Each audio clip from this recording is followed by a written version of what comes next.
Um, Welcome everyone to our workshop session today. We have the pleasure of having Dr. Alexis Tanté and Joanne Delors-Hila with us today. They are going to conduct a workshop session with you called Engaging with the Anthropocene, which scientific approaches to guide students. It is a pleasure to have both researchers today with us. I'm going to do a bit of presentation of both based on their bio. And after that, they will have the floor for 30 minutes. And after that, we will make sure to have time for questions for at least 30 minutes also. So Dr. Alexis Tanté is a researcher at LMD and IPSL and assistant professor at École Polytechnique in France. He studies climate variability and its impact on renewable energy systems. He's a member of the Ecopolien Association and engages in scientific outreach activities about climate change, energy, and political ecology. Joanne is a PhD student at École Polytechnique. His research deals with the climate-energy nexus with a focus on the integration of renewable energy in power systems. He also has an expertise in geothermal energy and carbon capture and storage technologies. He's a member of the Ecopolien Collective too, and engages in scientific outreach and action around political ecology. It's again a pleasure to have you today with us, and the floor is yours whenever you want to start. All right, thank you, Elise. So maybe I'm going to share my screen and let Alexis present a bit the collective we are part of, so the Ecopolien. Yes, as Elise presented us, no need to do that, but just a small word about this informal collective of researchers, the Ecopolien. So it's a political ecology workshop that is based in the Paris area. That was funded together with a few other workshops in France, all with a local grounding. And the goal was to go beyond our common frustration, to feel a bit helpless in front of those ecological, socio-ecological questions. And with the fact that in our research, which tends to be rather disciplinary, we had difficulties to both to deal with such trans-disciplinary issues as a socio-ecological crisis, and also difficulties to engage with the general public, with social movements. And so we wanted to not only to engage with this social and political dimension of ecology. Political, not in the sense of partisan, in the sense of, but rather in the sense of questioning the social and political organizations that are associated with ecological issues, and we have a collective approach because it's difficult for one person to have a multidisciplinary approach, I believe, and so that's why today we didn't come alone. We are two of us to talk in order to have those different perspectives. And this is a presentation we prepared, the three of us, with Guillaume Roux, who is not here today. So we will it will be a shorter presentation, and I let Joanne start.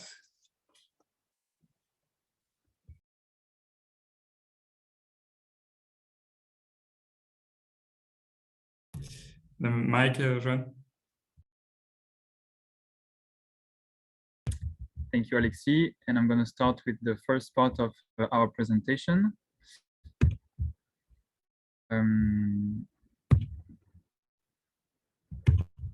Okay, so can you hear me well and can you see my screen?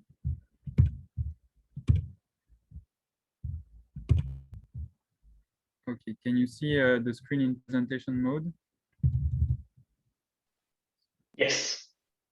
Yes. Very good. Is it I see presentation 4 mode? slides. I'm not I sure. don't know Yeah, I see 4 slides. Sorry.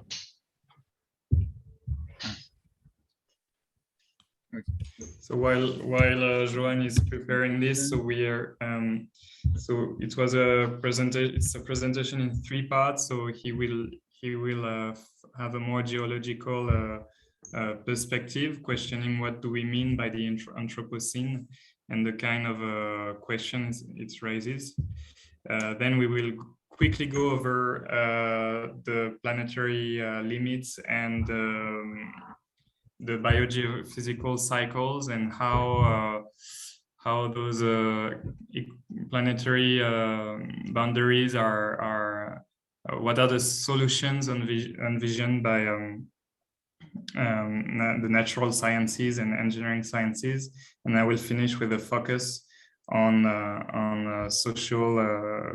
social questions related to the Anthropocene. It is working now. All right, very good. So good morning, everyone. Thanks for attending this presentation, and thank you to Lecturer Without Borders for inviting us here. So as Alexis said, we're going to try to tackle the concept of the Anthropocene, from different points of view. And I'm going to start with a geologist's point of view, as this is my my formation.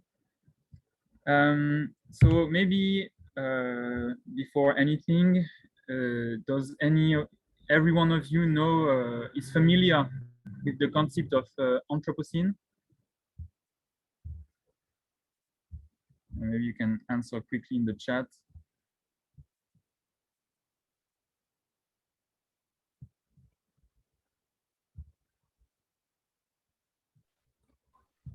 Please don't hesitate to use the chat to answer the question. So maybe I'm going to skip that quite fast, and then if you have any questions, you can ask them at the end of this first part. So basically, to recall, the first definition of the Anthropocene was given by a chemist, Paul Crutzen, in 2002, basically saying that human influence on the planet was so important that it seemed appropriate to assign the term Anthropocene to the present geological epoch. And he set the beginning of this Anthropocene in 1784, which is the year of the steam engine patent by James Watt, who you see on the right. So if you look at the etymology of the word, anthropos is for human, and kainos is a Greek word meaning new. We're going to discuss that a bit later. So today, although we're going to see the notion of Anthropocene as a geological epoch is discussed, we can assume the Anthropocene is a brutal change in the Earth system. And as an example, I cite some figures from the IPCC report who highlight that, for example, the CO2 levels in the atmosphere are unprecedented since at least 2 million years.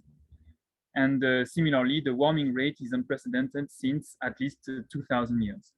And here on the right, I put a graph showing so-called planetary boundaries.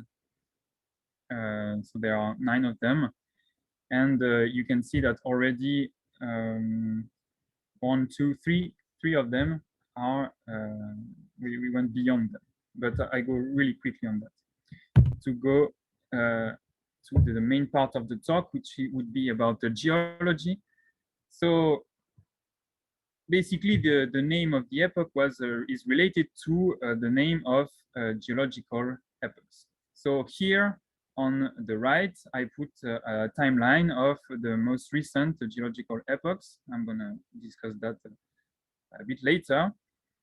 And This is just to raise your attention on the fact that Anthropocene, which would mean the new human, doesn't make much sense as a world, and it's basically just a construction from the previous geological epochs. So from the Paleocene for the most old one to the Holocene for the newest one. So in this talk, we're gonna mainly ask the question, is the Anthropocene a geological period or epoch or stage? And we will see that this question will give rise to some interesting points of view on the current crisis. So before anything, before starting to talk about geological timescales and whether the Anthropocene is a geological epoch or not, I need to talk a bit about the history of the Earth. So here you have a picture of the Earth taken by the Apollo 17 mission. So it is often represented upside down on the other way, but the picture, the original picture was taken like this. So the south in the north and the north in the south. And you're going to see that in this talk, it's going to be a lot about putting the north in the south and the south in the north. So changing the point of view. So if we look at the whole history of the Earth, we can make a timeline, and the International Commission on Stratigraphy has this very nice timeline of the Earth. So you see there are a lot of, it seems to be a lot of periods and with a lot of different colors. So what I showed you before was just the above part, the yellow part, the yellowish part. So if we zoom only to the most recent ones, so the yellowish part, we can take a look at the age of the epochs, and we see that the most recent ones, so if we take, for example, the one that is called the Pleistocene, it started 2.58 million years ago, and there we see a problem. So the first it is that we have in geology is the fact that timescales are really huge, and it's hard to grasp them. So I don't know if many of you can represent what 3 million years are, but I think it's quite difficult. So let's say we had a talk of 1 hour, and I decided to talk equally of every bit of the history of the Earth, from the present to the beginning, to the formation of the Earth. So the Earth is about 4.56 billion years old. So that would be a 1 hour talk, right? If I talked only of the steam, about the steam engines, I mean, until the steam engine patent in 1783, I would talk for about 1.3 10 to the minus 5 seconds. So that would be it. Then if I talked until the beginning of the Holocene epoch, so it's basically the current climate, I would talk for 1.2 milliseconds. If I were to talk since until the beginning of the first representatives of the Homo genus, I would talk for about 1 second, and so on and so forth. So you see, the scales are really, we are dealing with, are really huge. So basically, how do we define a geological epoch? We define that by observable limits in the stratigraphic records. So to the right, you have a picture of one of my old teachers at my university, who is at a boundary which corresponds to the boundary corresponding to the extinction of the dinosaurs. Okay. And we can divide the history of the Earth in the timeline linked to a major change in the Earth system. So I skip quickly on that. We can talk about it a bit afterwards if you're curious about the history of the Earth. So then, now that we have separated the history of the Earth in different periods or epochs, we might wonder what are the things that change during this history. Basically, there are changes that occur at great timescales, changes that occur at medium timescales, and changes that occur at short timescales. From about all these changes, I'm going to just focus for illustration purposes on the CO2, because that's a very well documented one, thanks to the IPCC work in particular. And the first thing we can note is that we observe is that the CO2 on the great timescales changes has been decreasing, okay, generally decreasing. Now, if we go to, that's what is depicted on the right figure, okay? So from on the left here, you have 4.56 billion years, and the CO2 is decreasing to modern day concentrations, more or less, with some variations at the medium timescales. So now if we look at the CO2 concentration evolution since 500 million years ago, that's the figure on the top right, we can see there are some variations. Okay, I'm not go into the details of explaining why do they occur. And if we zoom in again, and look only at the last 55 million years ago, we see that there is a global decrease in CO2 until today. And if we zoom even closer, which is the bottom right panel, we can see that for the last about a million years, we have some oscillations. The CO2 concentration is more or less stable and seems to oscillate. So this is basically the glacial and interglacial cycles. Okay, so from this very quick perspective, we can see that the Earth system has always changed. I mean, this is true for CO2, but this is true for many other, all the other components of the Earth system, and it will continue to do so. Okay, and we have periodic dynamics. For example, the glaciation cycles that I talked about. We have long-term trends with the long-term decrease in CO2, atmospheric CO2 concentrations. But so in the end, if we only stay with the first conclusion, then we can say that climate change is not real, or at least that it's no big deal, right? However, what matters is the time scale we are looking at. So talking about climate change in an absolute way doesn't make much sense, because climate has changed and it will probably continue to change. But climate change with respect to recent climate, the Holocene, is a fact. And I think it's important to highlight that when we are starting to question those things. So I repeat it, climate change here with respect to the Holocene is a fact.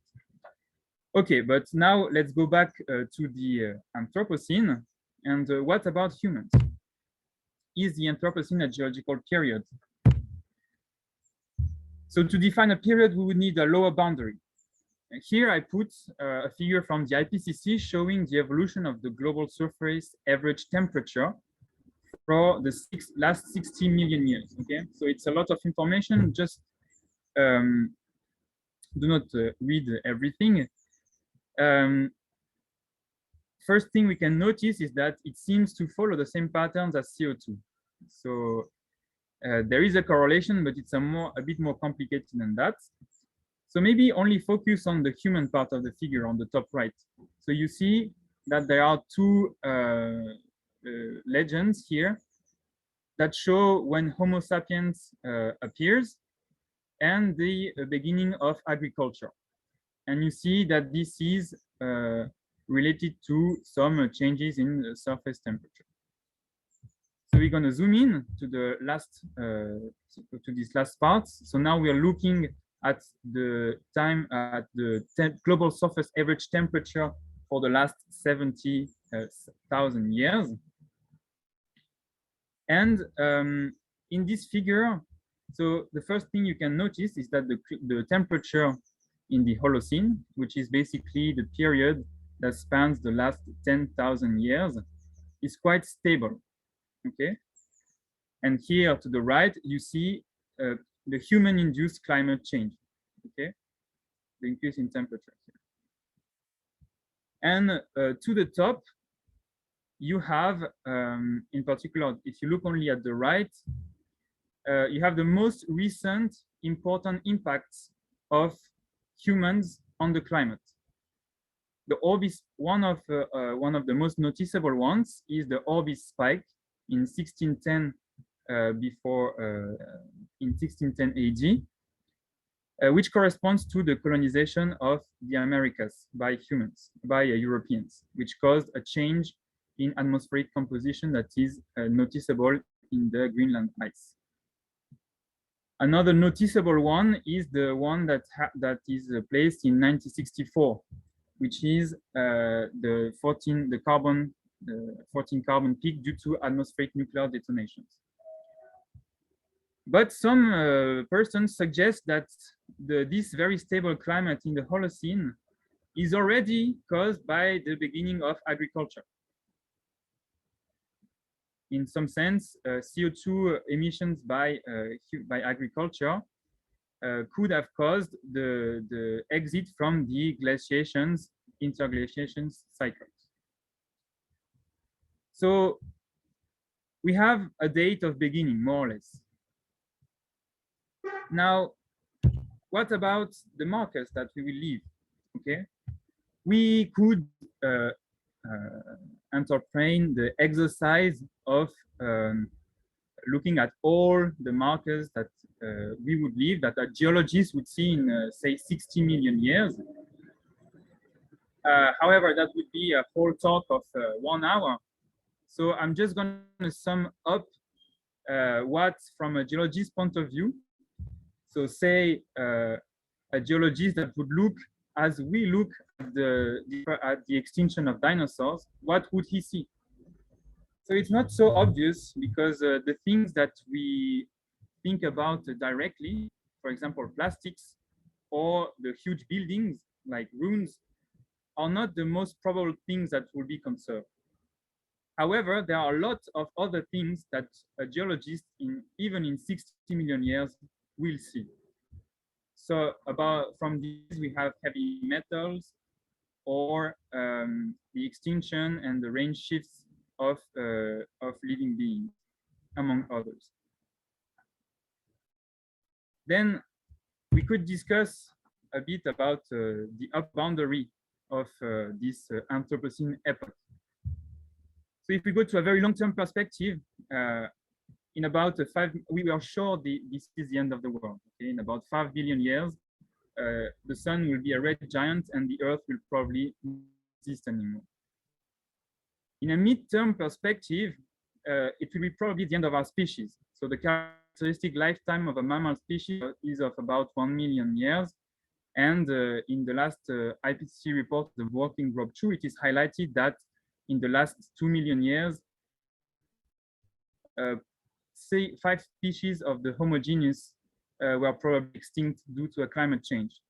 So it is quite probable that in a couple million years, we won't be here anymore, or at least not in the form we are now, if we have children. But in the very short term, it is also very probable that all the resources that allow our current civilization will be exhausted. We already observed the decline of ecosystem services and the decline of extractable fossil fuel resources. The reserves are estimated at about 100 to 1,000 years. And we observe a similar thing for other material resources. So in the end, it is undeniable that we, humans, are a major geological agent. I didn't go too much into detail, but that is not disputed anymore. We are probably, and we're going to see that in just afterwards, we're probably part of the most impactful geological agents. We are probably in the top 10. And we are even probably in the top 3 if we consider the living geological agents. However, the Anthropocene, so geologically strictly speaking, is more of a crisis than an epoch. Why? Because geological epochs are in general much longer, last for about 10 million years, and we saw that in 2 million years we probably won't exist anymore. But it is definitely a crisis because the perturbations are huge and they will leave some places that geologists can find in the future. So the current period that we call the Anthropocene is actually a crisis from a geologist's point of view. So now maybe a couple of slides to put in perspective the crisis in Earth history. Is this crisis something perfectly normal? In the end, we are humans, we are just animals or living beings, and we're not much different from other things on this Earth. So here I put a schematic representing the crisis that occurred since 500 million years. You see there are 5 of them, with the biggest one that is here highlighted in blue is the Permo-Triassic crisis, with a lot of species that went extinct at this point. The IPCC, they take another look at past crises with a focus on hyperthermals. So basically, what are the crises in Earth history that are linked to a brutal increase in temperature? And they list here, I do not go into the details again, they list 6 of them with different consequences. So range shifts, changes in vegetation, extinctions, and impacts on coral reefs. But for this presentation, I'd rather focus on the fact that we humans are living beings. Is there a precedent of a living agent on the Earth, in the Earth system, that has caused a massive extinction? And is one actually, which is the Devonian Carboniferous mass extinction event here at about 390 million years ago. So very quickly, what did happen? At this time, the Earth would look probably more or less like that. So you see a very different position of the continents than from now.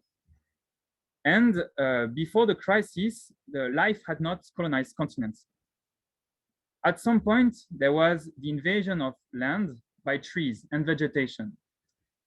And the current explanation for this huge crisis is that vegetation triggered the alteration of rocks, which in turn brought a lot of sediments to the ocean, and the living beings in the ocean fed from the sediments, which caused a massive anoxia of the ocean. So the ocean was depleted from the oxygen, which caused an extinction of a lot of marine species. Okay. So once we've said that, we could conclude that humans are not a particular living agent. So other living agents have caused major geological crises in the past. And in fact, the life on Earth has survived those crises without any problem. And the Earth system, the planet, has survived those crises without any problem. So we shouldn't worry that much actually about what is happening right now. However, if we look at it a bit more carefully, this doesn't allow us to minimize the current crisis. First, as I said before, because it is key to refer to the right timescales, but most of all, because in reality, it is not so much about the life on Earth that we are talking. We're talking about the presence of life on Earth when we're saying that life survived extinction events. And what really matters, so what is really threatened is not so much the Earth or the planet, but is our world with its living and non-living agents and all the relations and interrelations that constitute it. And so this is an important point here to highlight, to really be precise about the things we are talking about. So I'm going to stop here for the geologist point of view. And maybe we can, I can take some questions, and then I can leave the floor to Alexis. Thank you, Joan. This was really interesting to see this point of view. I did see some questions in the chat as you were going, especially from Ezra. Ezra is from Turkey and a preschool teacher teaching in the city of Aydin. And Ezra is teaching to the younger age group, preschool children, so very young. And they had two questions regarding how to explain the concept of sustainability and find simple applications and visuals to explain to preschool students. Alexis already answered in the chat that he didn't feel competent to answer this question because younger age groups are different to talk to for sure. But maybe you have some resources that you know of, Joan, that could be used for younger age groups?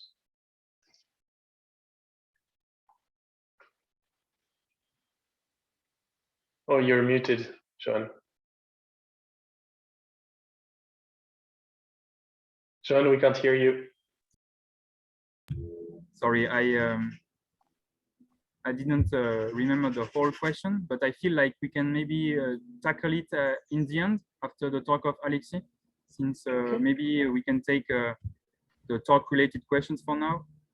Okay, sure. And as I told Ezra, we will also disseminate those questions to all other speakers in case they have resources for that. I did not see questions regarding directly what you were saying. So attendees, if you have questions for Joan, you can write them in the chat right now. Don't hesitate to do so. And Joan, I did have a question for you, and maybe it will be related to what Alexis will talk about next. My own experience with younger kids, especially, is that when we talk about geological timescales, and especially the future ones, like the upper boundary ones that you were talking about, this actually creates more anxiety than it would create a sense of focusing on what's happening now and understanding the timescales. It creates this sense of like everything will end with the end of the sun anyway. So what's the point? Did you encounter this kind of issue when presenting this or not? That's definitely something I felt. But that's why I think giving this talk is important, because in the end, if we really look carefully at it, we shouldn't care much about those big timescales.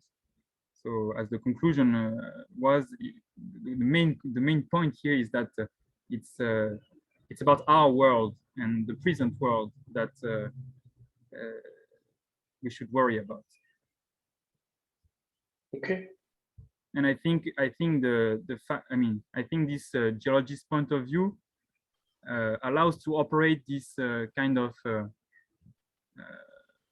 nihilist,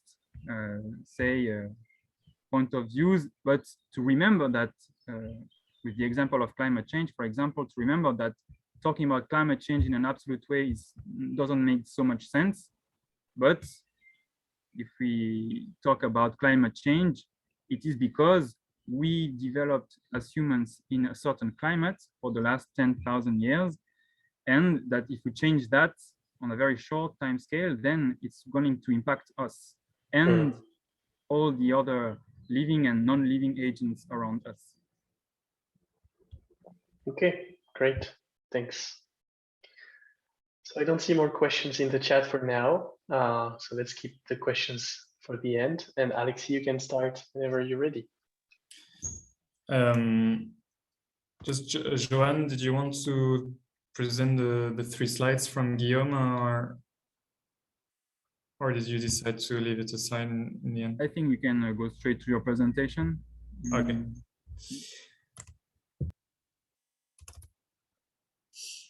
So here, as I said, we're after Joanne's presentation on this geologist perspective.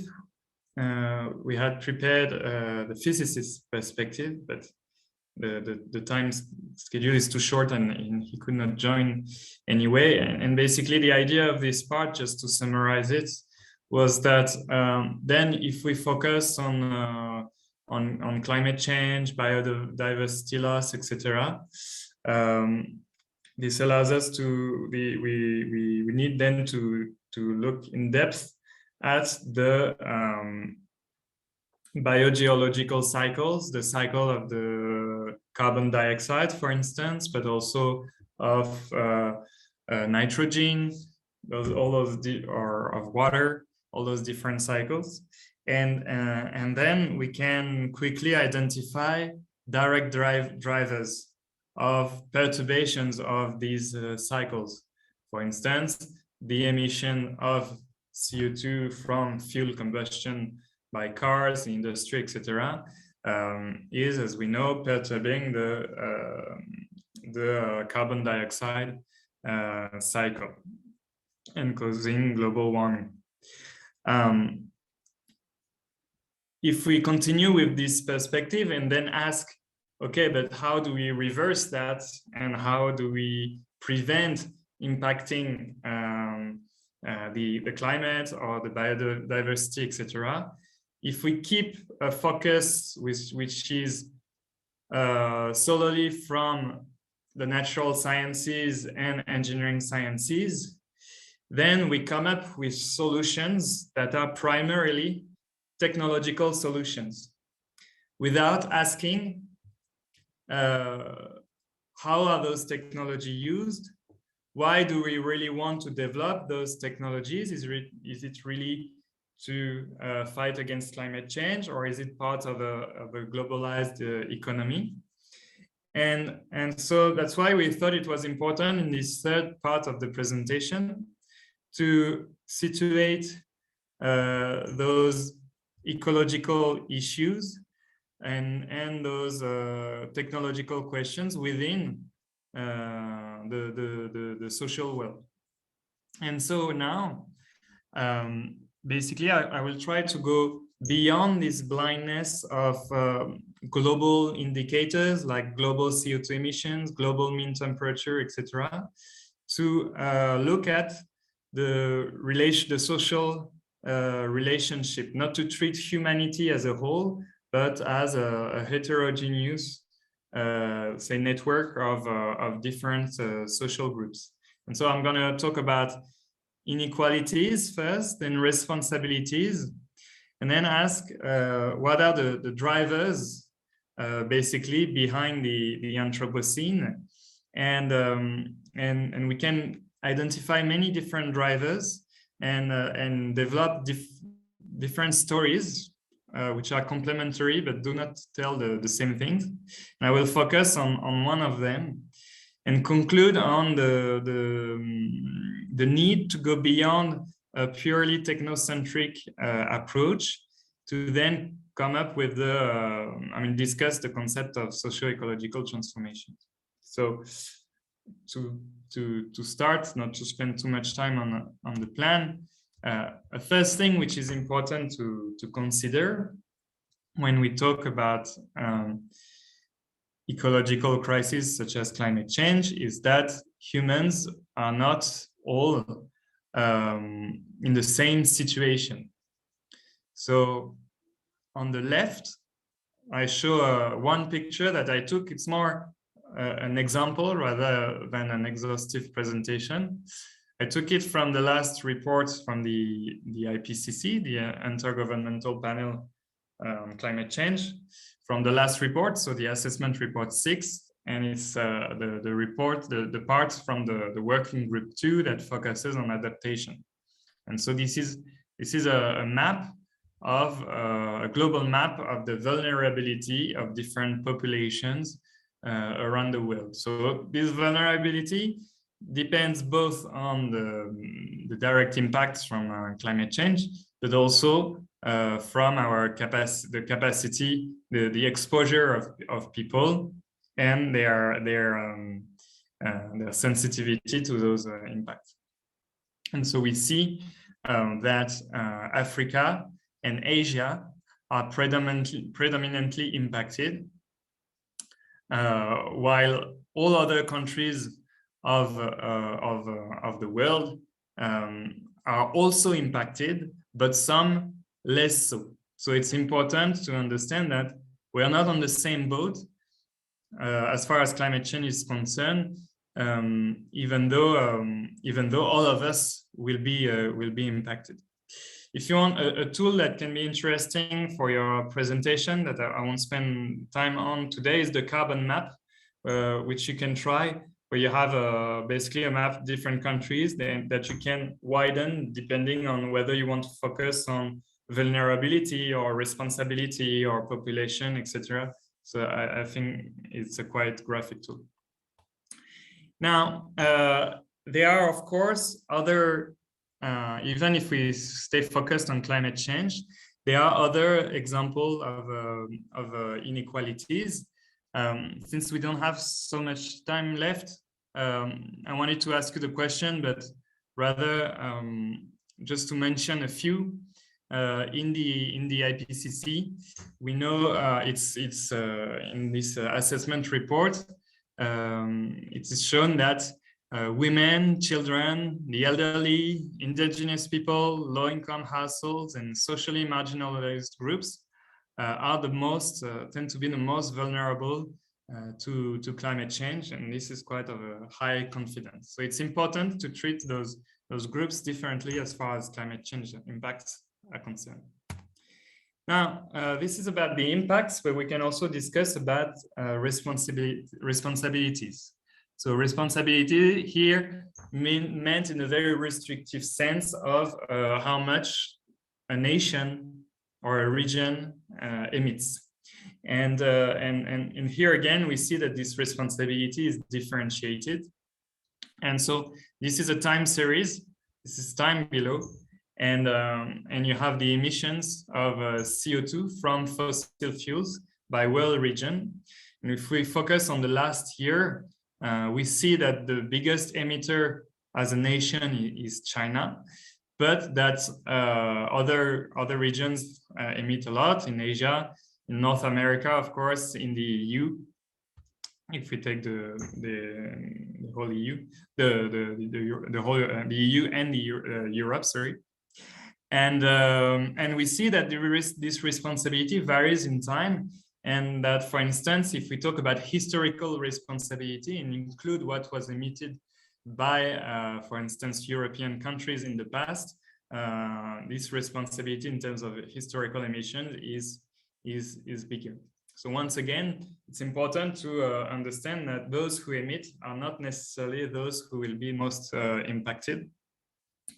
And here I didn't talk, there are different ways to look at it. We could have looked also at emissions per capita, or per person, which would change a lot this picture, since China would then be on the level of Europe, while the North America would be much higher in terms of emissions per capita. So we talked about inequalities, then responsibility. To continue on responsibility, this is a map in France, this time not depending on in which country you are, but about the revenue of your household.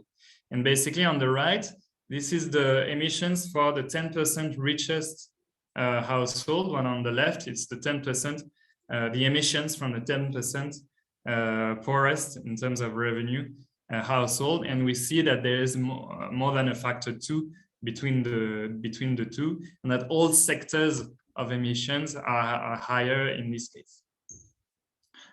Now, this picture about responsibility and inequality is not telling us why, is not telling us yet why there are such inequalities and differences in responsibility. So we need to question basically the economic and the economic system and the social system and political systems.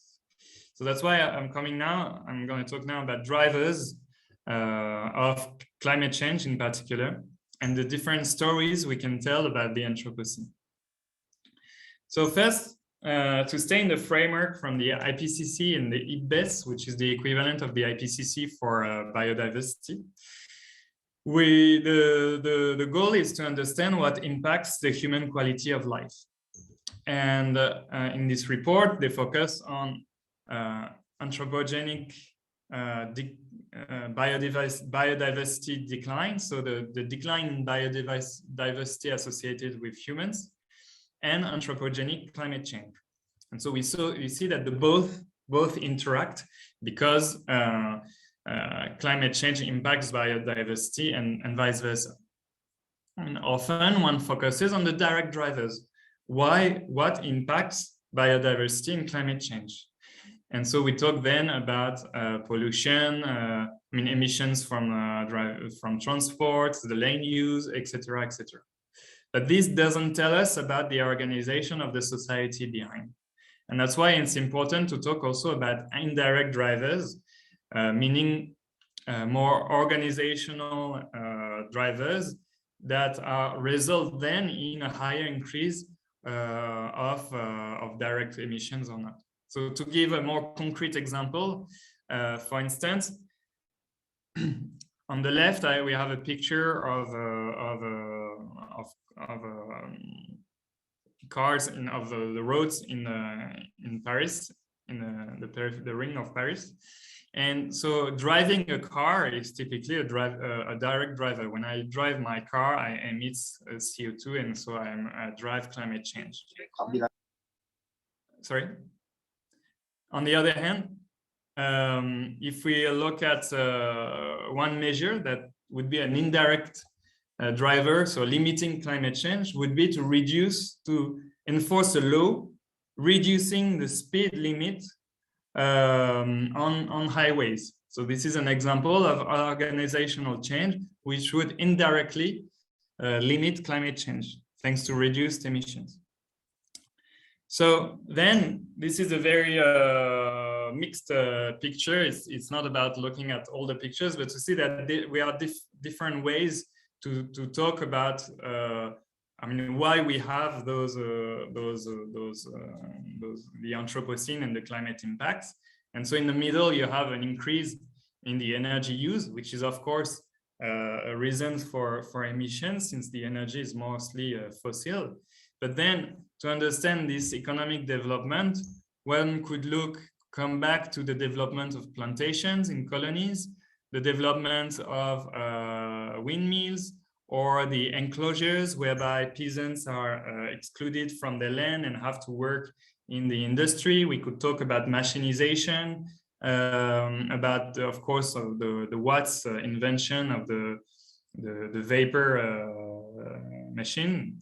And we could also talk about the atomic bomb and etc. So there are different stories that can be told about the Anthropocene.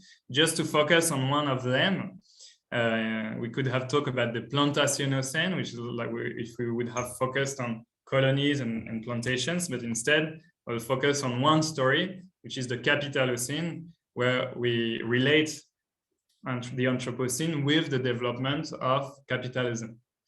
So basically, the Capitalocene story is that we've seen a huge ecological development in economic development, so increase in the production in the last centuries, and so an acceleration of production whereby commodities are sold primarily to increase profits rather than for their use value. This has been done with the extension of markets, for instance, with the that results in to appropriate both human and non-human work. So on the right, it's an example of the rainforest in the Amazon, whereby the land is put into work for the development of the agriculture. And this has very strong impact on climate change and biodiversity. And then we have a development which is both unequal in terms of economic exchange between nations and within nations, but also an ecologically unequal exchange. So this is illustrated in those graphs, but they are not, they are a bit complex. So the main idea is that basically we have an economy today, which is a world economy which is directly associated with a particular ecology, meaning that capitalism is based on a particular ecology, putting to work basically the non-human. And so it's impossible to understand the Anthropocene by separating, if we separate our ecological impacts from our economy and social organizations. So I went a bit fast on that, but I'm glad to answer the question if you have, and maybe to finish the last 5 minutes, if I have.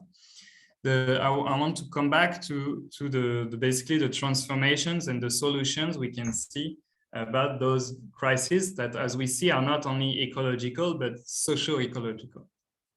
And when we come from natural sciences or engineering sciences like me, we tend to have, I believe, a techno-scientific bias, meaning that we want to contribute to the solutions with what we are able to bring.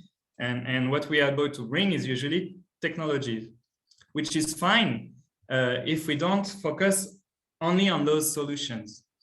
But if we do so,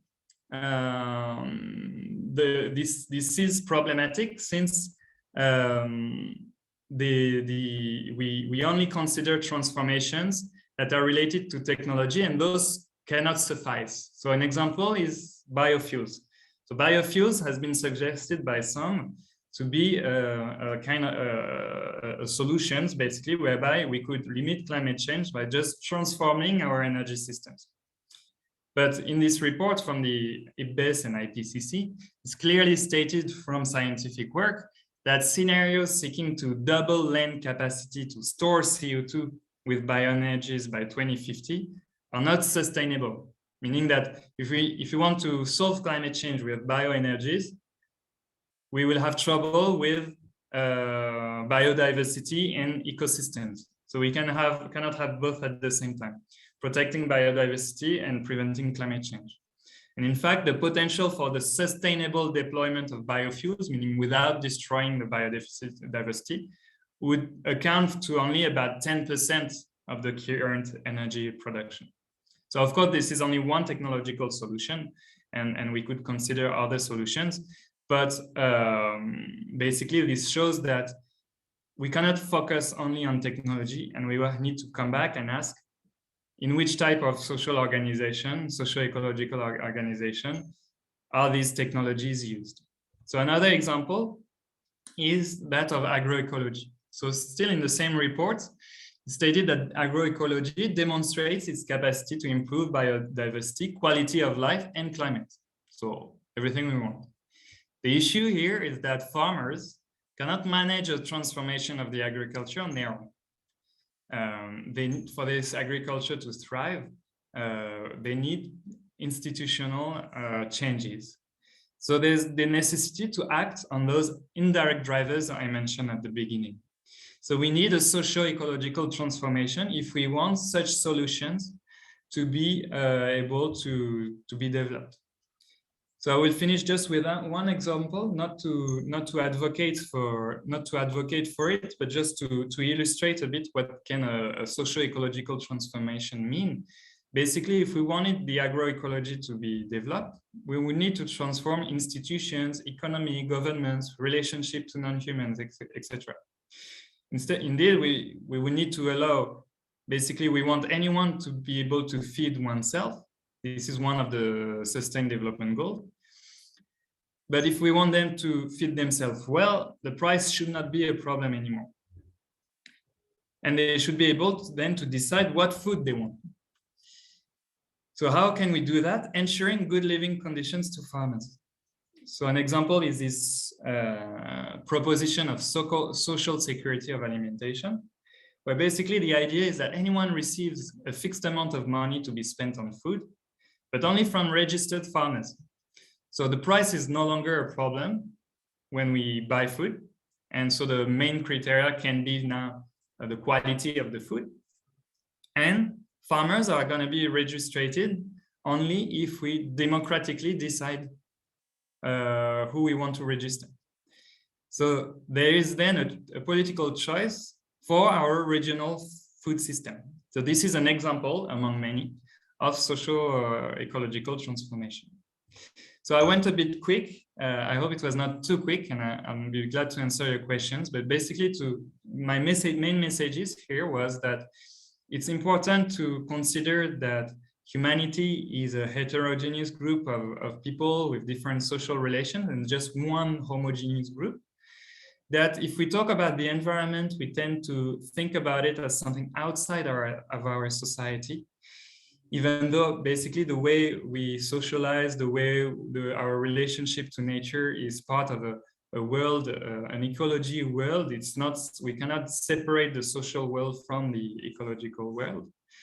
And instead of a transition that is basically just a technological change, it is important to consider, aside with technology, socio-ecological transformation.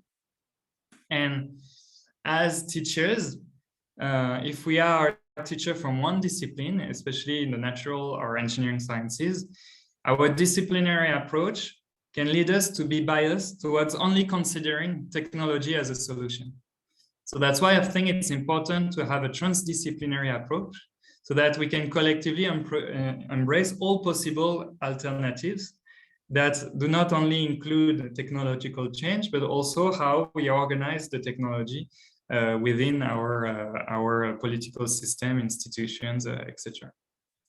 So thank you, and I will be glad to answer with Joanne to your questions. And don't hesitate to ask questions before the debate, because I'm aware I went quite fast.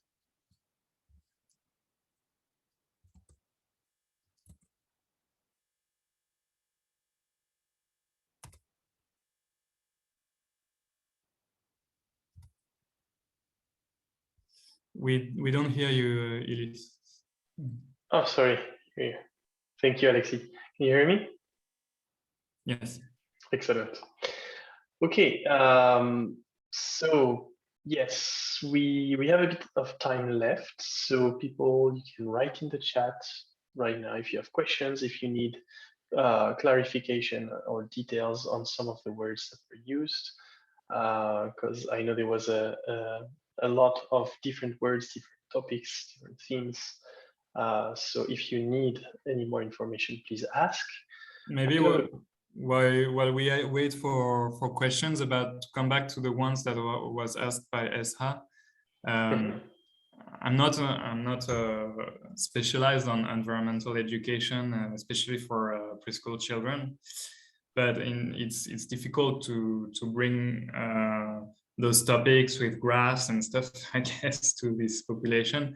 But I think it's to tackle these issues, it's important to come back to questions of subsistence, and how do we produce our food? How do we live in a sustainable way, etc. And so this means also developing a connection to the land, I would say. So already to have projects about, for instance, farming or the use of energy or such things like this, of how to warm oneself or things like this.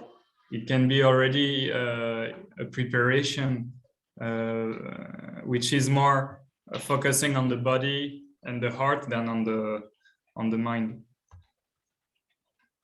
Okay, so if I summarize, find activities to do to learn about how we grow food, how we use energy to to transport ourselves around, and how we use energy to heat our homes and stuff like that. So go back to the basics of what makes us live in the conditions we live, basically, and understand the link with the living world afterwards. That's an excellent idea. There was another question asked by my colleague Anastasia that you did not see in the chat because she wrote it directly to me. So I'm going to read it. She said, children learn better from images and personal experience. What can we show them in the nearby area where they live to make them understand how serious the issue is, and how do we show it? So I think this goes back to what you're saying about how do we grow food and stuff like that. So do you have an example of something children could do in the area where they live? Especially in like more urban areas where farms can be quite far away, what would you say could be doable?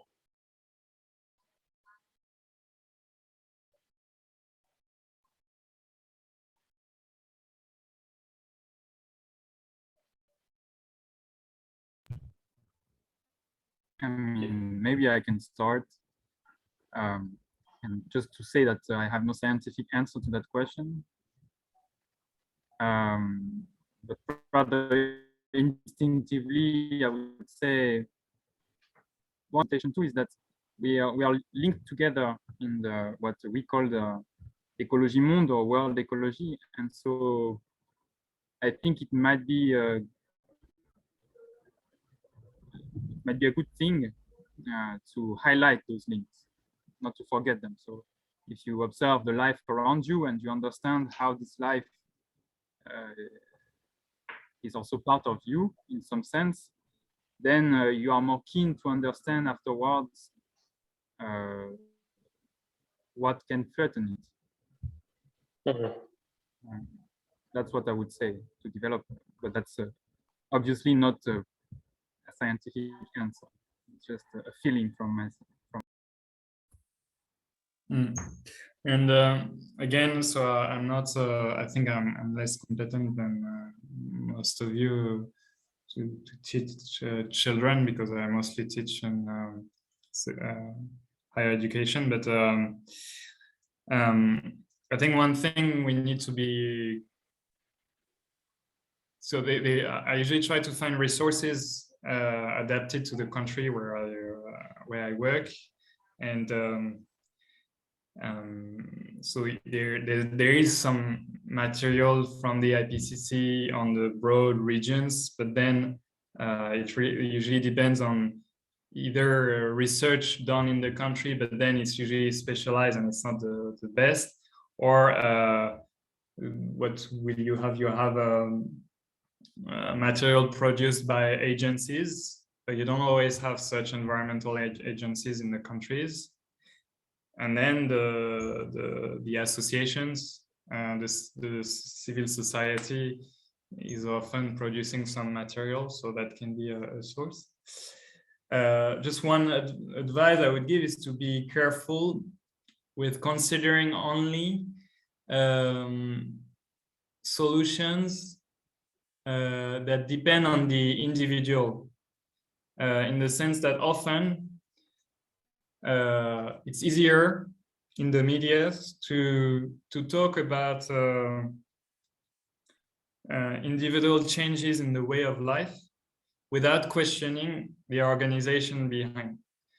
For instance, if you could ask everyone not to use the car, but if they live in a suburb where the rent is cheap, so which is far from where they work, where the rent is high, then they need to use the car unless there's public transportation. So there's the construction of choice.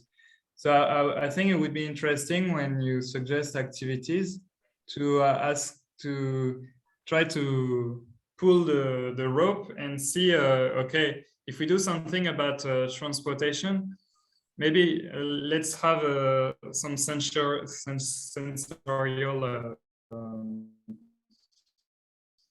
experience about the way of burning fuel or something like this, or alternative modes of transportation. But it could be interesting also to try to take the public transport, for instance, to go from a workplace to a place where people live, and to see how difficult is it today to do this trip without a car, for instance. And to not to focus only on individual choices, but also about organizational and institutional changes, which of course is harder to have a discussion, harder to have with preschool children. But maybe there are some kind of activities like this, like taking the public transport to go from A to B, that can help introduce these perspectives. That's great idea. Thanks. I have another question from Evstatia Dariu, asking, I would like more examples of technological solutions that are not always suited to tackling climate change, like the biofuels that you mentioned. Do you have other ones that we have a tendency to think will help us solve things and actually cannot individually solve the issue of climate change? Johan, if you have any ideas. So there are many, but the ones I know the most. Another example is basically renewable energy. So one way to reduce emissions, if we focus on the production of 1 kilowatt hour of energy, we can ask how to produce this kilowatt hour with as little CO2 or greenhouse gas emissions as possible. The way the problem is posed, basically we think, okay, let's find an energy that emits less. And so we think about wind energy, for instance, and solar energy, which indeed, even if you do a life cycle emission analysis, looking at the way it's produced in China, etc., you find that over the life cycle, including all the emissions from the construction to the dismantling, you have this is better than much better than fossil fuels. But if you look at the global scale and ask, okay, we don't change our production system, we don't change our economic system, and we just change our energy production systems, switching from fossil fuels to renewable energies, then the issue becomes the materials and the metals. So there's this triptych, even if we exclude the social part, there's this triptych between the environment, energy, and matter. We want to reduce the imprint of the environment, so we want to reduce the carbon content of energy. But if we do that with renewables without reducing the amount of energy we consume, then we use a lot of materials. And even a rather conservative institution like the International Energy Agency just published a report last year about the criticity of the materials for the energy transition. And so that's why, aside from this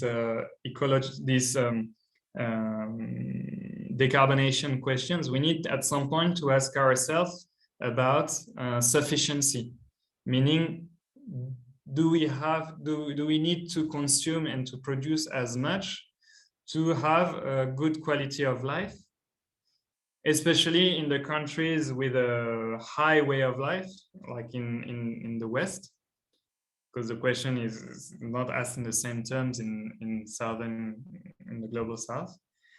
And then if we agree that there is a need for some sufficiency, is sufficiency possible within a capitalist world, within a competitive market? And this raises hard questions that we don't have time to discuss today, and I would not be very competent on that either. Okay, thanks. So maybe one last question, and then we really need to end this session.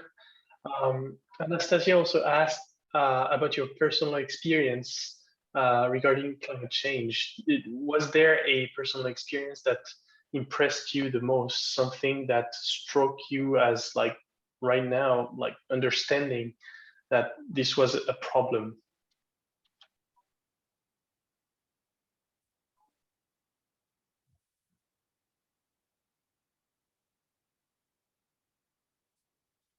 Joanne? I think that's a hard question, because from my personal experience, I feel like I was raised to think there was a problem. I was raised to think there was the problem of climate change, of the problem of the oil peak, the problem of environmental impacts. And from my personal life, I would say, my social, for where I come from socially, I don't think I'd ever feel any problem so far regarding climate and ecology. Maybe I should think a little bit more about that, but I don't think, if I'd never cared about it, I don't think I'd ever be impacted about it, felt impacted. And as far as I'm concerned, yeah, I would say but I got concerned about climate change psychologically, I would say. I mean, from within mentally, and I guess it's because I was raised to, as Joan mentions, I mean, in my case, to appreciate the beauty of nature. So it came from this will to protect the environment, and so I would say the direct experiences. This came before the direct experiences, and the direct experiences would be heat waves. But I was more struck with events that happened, for instance, in the last years. But maybe something that where I changed my mind a lot was rather late, maybe 2018. Don't remember because of which events, but probably related, but not only. So it was more about understanding that how social of an issue ecological problems are, and understanding that basically if we want social justice, to protect the environment and social justice, we need to ask about those, to think in terms of socio-ecological issues. And so what the yellow vest showed in France is that when you try to put a carbon tax, which is not fair, which is regressive in terms of impacts on the revenue, and while other people continue to, while planes, international planes, continue not to be taxed, etc., to be imposed, then people protest, and it's rather understandable. And also one thing that's a realization for me that was that there was some kind of a social pressure or automatic pressure that I was putting on me not to raise my voice about those more social and political aspects in the workplace. And that made me realize that when you fear to lose your job, it's very hard to struggle against those activities that contribute to to climate change and other ecological crises. And so that made me ecology, the path from ecology made me more aware of social issues and the question of democracy at the workplace. So that's about my personal experience. Okay. I talk now, it's about my personal experience, not my work as a researcher. Sure. Well, thank you to the both of you. Thank you to the audience. I think we need to end now. We've been going past the hour for sure. This was a pleasure of having you, and the recording will be available on our YouTube channel. So, if you have any questions, please send them our way, and we will make sure to send them to Alexis and Joanne in the future. Thank you everyone again, and bye-bye.